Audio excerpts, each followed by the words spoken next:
রাজধানীর জিয়া উদ্যানে খালেদা জিয়ার সমাধিতে শ্রদ্ধা জানাতে ভিড় করছেন দেশের বিভিন্ন প্রান্ত থেকে আসা নেতাকর্মী ও সাধারণ মানুষ। সেখানে আছেন সহকর্মী তন্দ্রা তারুণ্য, সরাসরি যুক্ত হচ্ছেন তিনি। তন্দ্রার সমাধিতে কারা আসছেন এবং কি বলছেন তারা, জানাবেন।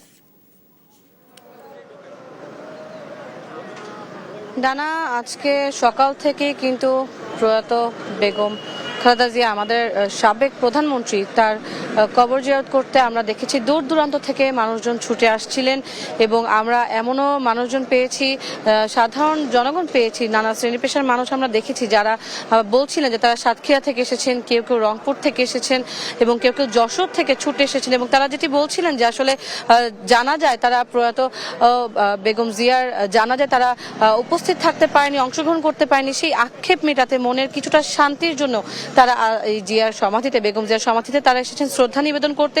আমরা দেখেছি তারা ফুল নিয়ে তারা এসেছে।